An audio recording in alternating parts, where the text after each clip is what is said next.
আমি নিঝুম মজুমদার আজকে দিলাম এই পিনাকি ভট্টাচার্যকে ওর যত বাপ আছে এই দুনিয়াতে, যত বই আছে এই দুনিয়াতে, যত গবেষক আছে এই দুনিয়াতে, সমস্ত বাপ গবেষক বই সব কিছু নিয়ে আমার সাথে ডিবেট করতে আসুক এবং আমরা স্থান নির্ধারণ করব। সারা পৃথিবী সেই ডিবেট দেখবে। যদি এক বাপের এক মায়ের ছেলে হয়ে থাকে তাহলে পিনাকি আমার এই চ্যালেঞ্জ গ্রহণ কর। সমস্ত রাজাকারদের অ্যাপোলজিস্ট এবং রাজাকারদের সবচাইতে কাছের এখন বন্ধু হচ্ছে পিনাকি ভট্টাচার্য। পিনাকি ভট্টাচার্য গতকালকে ফেসবুকে একটা পোস্ট লেখে এবং আমাদেরকে জানানোর চেষ্টা করে যে মুক্তিযুদ্ধে নাকি পাকিস্তানিরা বাংলাদেশের মাত্র 2000 মানুষকে মেরেছে, 2000 মানুষকে মাত্র হত্যা করেছে। এটা হচ্ছে পিনাকির দাবি এবং এই দাবি করতে গিয়ে সে কিছু নথিপত্র হাজির করছে, বলেছে এগুলো নাকি বঙ্গবন্ধুর সরকারই নাকি এগুলো পাবলিশ করে। আপনারা নিশ্চিতভাবে, আমি নিশ্চিত এটা শোনার পরে আপনাদেরও মেজাজ খারাপ হয়েছে, আপনারা নানান রকমের রিয়্যাক্ট করছেন, সেসব রিয়াকশনই আমি যাব না। আপনাদেরকে একটা তথ্য আমি দিতে চাই, সেটা হচ্ছে 2013 সালের 14ই সেপ্টেম্বরে রাত 8টা 58 পিনাকি ভট্টাচার্য একটা লেখা লেখেন সামহোয়ার ইন ব্লগে। এটি 2013-তে লেখে।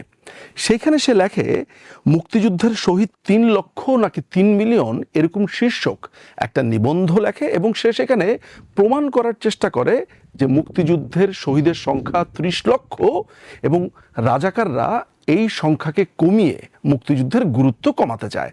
আমি তার সেই লেখা থেকে একটু আপনাদেরকে পাঠ করে শোনাবো। পিনাকি সে 14ই সেপ্টেম্বর 2013-তে লিখেছে, জামাতের পক্ষ থেকে একটা বিতর্ক চালু করা হয়েছে মুক্তিযুদ্ধের শহীদের সংখ্যা নিয়ে। এর ফলে তাদের অপরাধ লঘু করে দেখানোর একটা প্রচেষ্টা মাত্র। আবার সংখ্যায় অল্প হলেও কেউ কেউ দুম করে মুক্তিযুদ্ধের শহীদের তালিকা চেয়ে বসেন। একটা গণযুদ্ধে শহীদের নামের তালিকা করা হয় কিনা সে বিষয়ে অসম্পূর্ণ ধারণা থাকার কারণে খুব সুকৌশলে তারাই তালিকা তত্ত্ব হাজির করেন। পৃথিবীতে যত যুদ্ধ হয়েছে সে যুদ্ধগুলোর কোনোটিতেই বেসামরিক মৃত্যুর কোনো নাম ধরে তালিকা নেই। এমন তালিকা এখনো করা হয় না, কারণ এটা করা সম্ভব না। যুদ্ধ একটা অস্বাভাবিক অবস্থা, এটা রোড ট্রাফিক অ্যাক্সিডেন্ট নয়। এ সময় শুধু তথ্য সংগ্রহের সমস্যা নয়, এই অস্বাভাবিক অবস্থায় আরও অনেক ঘটনা ঘটে। যেমন ব্যাপক সংখ্যক মানুষ দেশ ত্যাগ করে, তাদের মধ্যে অনেকেই ফেরে না, অনেকেই পরিবার থেকে বিচ্ছিন্ন হয়ে যান, পরিবার সমাজবিহীন ভবঘুরে মানুষরাও নিহত হন যাদের খোঁজ পাওয়া সম্ভব হয় না। এছাড়াও আছে যুদ্ধের কারণে পরোক্ষ মৃত্যু, যারা হত্যা করে তারাও অপরাধ ঢাকার জন্য মৃতদেহ লুকিয়ে ফেলে। এসব কারণেই যুদ্ধে নিহতের পরিসংখ্যান সবসময় একটা সংখ্যা, একটা নাম সহ পূর্ণাঙ্গ তালিকা নয়। এটাই পৃথিবীব্যাপী গৃহীত নিয়ম। যারা মুক্তিযুদ্ধের শহীদদের তালিকা চায় তাদের যে কোনো একটা গণযুদ্ধের বেসামরিক নিহত নাগরিকদের তালিকা দেখাতে বলুন। যুদ্ধে মৃত বা নিখোঁজ সামরিক ব্যক্তিদের তালিকা করা সম্ভব, কিন্তু বেসামরিক ব্যক্তিদের নয়। এই এস্টিমেশন কিভাবে করা হয়? আজ জেরুমেল তার চায়নাস ব্লাডি পলিটিক্স বইয়ে এবং লিথাল পলিটিক্স বইয়ের পরিশিষ্ট গণহত্যার পরিসংখ্যান কিভাবে করতে হয় সেটার একটা মেথোডোলজি দিয়েছেন। আগ্রহীরা পুরোটা দেখতে পারেন। তখন রোমেল ছিল পিনাকির বাপ। পিনাকিকে তখন সে রেফার করছে এবং বইপত্রের নাম দিচ্ছে। এভাবে সে আরও বলছে, আমি জাস্ট পুরোটা পড়ি, আসলে রুচি হয় না। মানে এরকম একটা অসম্ভব নোংরা, একটা নোংরা মাংসপিণ্ড কোন মাতা তাকে জন্ম দিয়েছে এটাও ভাবতে আমার ঘৃণা বোধ হয়। তারপর পড়ছি, পাঠকদের জন্য আমাকে এই কষ্টটা সহ্য করতে হচ্ছে, মানে মানসিক কষ্টটা। যাই হোক, কিন্তু সাধারণভাবে দুটো রেঞ্জ ব্যবহার করা হয়। আমেরিকান সিভিল ওয়ারে 6 থেকে 7 লক্ষ মানুষ নিহত হয়েছিল। রুমেল তার পদ্ধতিতে কিভাবে এই রেঞ্জটা করা হয় সেটার একটা মেথড বলে দিয়েছেন। বিরাট বড় পণ্ডিত। প্রিয় দর্শক, আমি আপনাদেরকে একটা কথা বলি, এই রুমেলের মেথড কিচ্ছুই পড়ে না। এই পিনাকি কোনো পড়ালেখাই করে না। ও যেটা করে সেটা হচ্ছে, একটা ধরেন আপনার বিস্কুট খাচ্ছে বা চানাচুর খাচ্ছে, কোনো একটা ঠোঙ্গা পেলো, ঠোঙ্গার ভিতরে লেখা হলো পিনাকি মারি, সাথে সাথে সে একটা পোস্ট করবে, এই সবাই জানেন এই বইয়ের ভিতরে লেখা আছে পিনাকির। ও হচ্ছে ওই টাইপের লোক। সুতরাং আলটিমেটলি ও হচ্ছে চানাচুর খাওয়া পাঠক, অর্থাৎ চানাচুর খেতে খেতে যে বইপত্র পায় সেগুলা সে একটু দেখে ফেসবুকে জ্ঞান কপচায়। তো এইভাবে সে জ্ঞান কপচিয়েছে এবং সে এটাও বলেছে বাংলাদেশে অনেকে বলার চেষ্টা করেন বাংলাদেশের মুক্তিযুদ্ধে 30 লক্ষ সংখ্যাটা আন্দাজে বলা হয়েছে। এই অভিযোগটা আসে মূলত জামাত ঘরানার মানুষের কাছ থেকে। মুক্তিযুদ্ধ সংক্রান্ত কোনো আলোচনায় তারা বৈধতা বের করতে পারে না, কোনো যুক্তিতে তারা কাউকে কনভিন্স করতে পারে না, তাই তারা মুক্তিযুদ্ধের প্রসঙ্গে মানুষকে কনফিউজ করে দিতে চায়। ও আজকে 13 বছর পর ও ঠিক একই কাজটা করছে ওই 13 বছর আগে সে যাদেরকে গালিগালাজ করছিল। 2 দিন পর এই খবর দৈনিক আজাদিতে ছাপা হয়। আচ্ছা, মুক্তিযুদ্ধের নিহতের সংখ্যা প্রথমে বিশ্ববাসী জানতে পারে প্রাভদায় 3রা জানুয়ারি 1972 প্রকাশিত রিপোর্ট থেকে।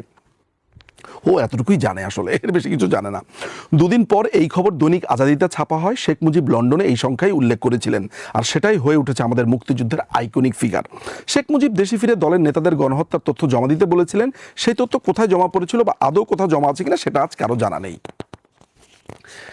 ভাগ্যের কি পরিহাস, ওর মতো একটা মূর্খ যে চানাচুর পড়তে পড়তে বই পড়ে, বা চানাচুরের ঠোঙ্গা জ্ঞানী, এই চানাচুরের ঠোঙ্গা জ্ঞানীর জিনিস আমাকে পড়ে শোনাতে হচ্ছে আপনাদেরকে। মানে আমার লেভেল কোথায় নেমেছে দেখেন। তারপরে সে রুমেলের অনেক কিছু দিয়েছে, আসলে কিছুই জানে না। ওই রুমেল একটা বই, এটা দেওয়ার পরে ও কেমনে স্ট্যাটিস্টিক্স করেছে, কি করেছে, এগুলো কিচ্ছু বলা নাই। আসলে প্রিয় দর্শক, ও আসলে কিছুই জানে না। এই লেখার মধ্যে সে নানানভাবে জামাতকে গালিগালাজ করেছে, জামাত এই মিথ্যাচার ছড়িয়েছে, এই ধরনের অনেক কথা বলেছে। এই বইয়ের ভিতরে সে বলেছে, সেই বইয়ের হিসাবের 82 নং রোয়ের 11 নম্বর কলামে দেখুন 30 লক্ষ সংখ্যাটা জলজল করছে। অর্থাৎ যেই রোমেলকে তিনি তখন রেফারেন্স ধরেছিলেন, সেই রোমেল তার বইয়ের ভিতরে মুক্তিযুদ্ধে নিহতের সংখ্যা 30 লক্ষ বলেছে, এবং এটাকেই সে রেফারেন্স হিসেবে ব্যবহার করেছে। আজকে সেই লেখার কথা ভুলে গিয়ে এত বছর পর সে বলছে 30 লক্ষ, 3 লক্ষ কোথাও না, সে নেমে এসেছে 2000-এ। এবং সে এখন কার কথা বা কোন চোথাকে সে এখন মানছে, সে কোথাকার কোন এক লোককে ধরে নিয়ে এসেছে, কোথাকার কোন এক রেফারেন্স সে ধরে নিয়ে এসেছে। ইন্টারেস্টিং ব্যাপার হচ্ছে, আপনাদেরকে আরেকটা তথ্য আমি দিতে চাই, সেটা হচ্ছে এটা হচ্ছে পূর্ব পাকিস্তানের সংকটের শ্বেতপত্র। এটা পাকিস্তান করেছে কি, যখন মুক্তিযুদ্ধ চলছিল তখন 5ই অগাস্ট 1971 সালে এই শ্বেতপত্র সে প্রকাশ করে। এটা হচ্ছে অরিজিনাল শ্বেতপত্রটা, একদম অরিজিনালটার কপি আমার কাছে আছে। ইন্টারেস্টিং ব্যাপার হচ্ছে, এই শ্বেতপত্রগুলো আমি ঘাটতে গিয়ে একদম শেষের দিকে, অর্থাৎ পরিশিষ্টে আমি দেখতে পেলাম মোটামুটি একটা হিসাব। আমি এখন আপনাদেরকে ক্যালকুলেটর ধরে কাউন্ট করে এক্স্যাক্টলি ফিগার বলতে পারতাম, কিন্তু তাদের দাবি অনুযায়ী, অর্থাৎ 5ই অগাস্ট 1971 সালের দাবি অনুযায়ী বাংলাদেশিরা নাকি পাকিস্তানের এইখানকার হিসাব অনুযায়ী প্রায়, আমার কাছে মনে হচ্ছে প্রায় 15,000-এর মতো মানুষ মেরে ফেলেছে। এটা পাকিস্তানের দাবি সেই 5ই অগাস্ট পর্যন্ত। বাংলাদেশিরা মরেছে 2000, আর পাকিস্তানিরা 5ই অগাস্ট 1971 সাল পর্যন্ত মরেছে আপনার প্রায় 15,000। এটা হচ্ছে তখনকার শ্বেতপত্রের দাবি। আচ্ছা, এইবার পাকিস্তানের আরেকটা দাবি আমরা আসি, এটা হচ্ছে হামিদুর রহমান কমিশনের ফুল রিপোর্ট। মজার ব্যাপার হচ্ছে, এই রিপোর্টের 741 নম্বর পেজে আমি দেখতে পাচ্ছি যে পাকিস্তানিরা দাবি করছে যে তারা বাংলাদেশে 26,000 লোককে মেরে ফেলেছে। এটা হচ্ছে পাকিস্তানিদের দাবি, 26,000। পিনাকি সেইটাও তার রেফারেন্স হিসেবে ধরে নাই, পিনাকি সেখানে 2000-এ নেমে এসেছে। এই রাজাকার এখন বলে বেড়াচ্ছে যে গবেষকরা কি তাদের গবেষণা থেকে সরে আসে না, তারা কি তাদের গবেষণার চেঞ্জ করে না, তাদের চিন্তা চেঞ্জ করে না। আরে বেটা, নিউটন আপেল গাছের থেকে পড়েছে, সেটা সূত্রের এদিক সেদিক হতে পারে রে, কিন্তু নিউটন কখনো এই দাবি করবে না যে গাছ আপেল নিচে পড়লে আপেল উপরের দিকে যায়। তুই হচ্ছিস এমন এক গবেষক, যেই গবেষক এখন বলছে যে গবেষকরা রিফিউট করতে পারে আজকে থেকে ঠিক 10 বছর পরে। এই তুই বলবি আমি কি আমার গবেষণা এখন রিফিউট করতে পারবো না, আমার কি চিন্তায় চেঞ্জ হবে না? এইভাবেই কালে কালে এই বদমাসটার সমস্ত কিছু চলছে। আজকে সে ঘোষণা দিয়েছে যে সে চ্যালেঞ্জ দিয়েছে যে এই 30 লক্ষ নিয়ে সে ডিবেট করতে চায়, কোনো নাকি বাপের বেটা আছে কিনা এইটা বলে সে বিরাট বড় স্ট্যাটাস দিয়েছে। আমি নিঝুম মজুমদার, আজকে 18ই অগস্ট ইংল্যান্ড সময় 3টা 7 মিনিট আমি চ্যালেঞ্জ দিলাম এই পিনাকি ভট্টাচার্যকে, ওর যত বাপ আছে এই দুনিয়াতে, যত বই আছে এই দুনিয়াতে, যত গবেষক আছে এই দুনিয়াতে, সমস্ত বাপ, গবেষক, বই সব কিছু নিয়ে আমার সাথে ডিবেট করতে আসুক, এবং আমরা স্থান নির্ধারণ করব, সারা পৃথিবী সেই ডিবেট দেখবে। যদি এক বাপের এক মায়ের ছেলে হয়ে থাকে তাহলে পিনাকি আমার এই চ্যালেঞ্জ গ্রহণ কর। আসো খেলবো, খেলা হবে, খেলা হবে। 24 তারিখের পরে খেলা হবে। তুই, তোর খালেদা জিয়া, তোর জামাত, তোর হেফাজত সব নিয়ে আমরা খেলবো। সমস্ত রাজাকারদের অ্যাপোলজিস্ট এবং রাজাকারদের সবচাইতে কাছের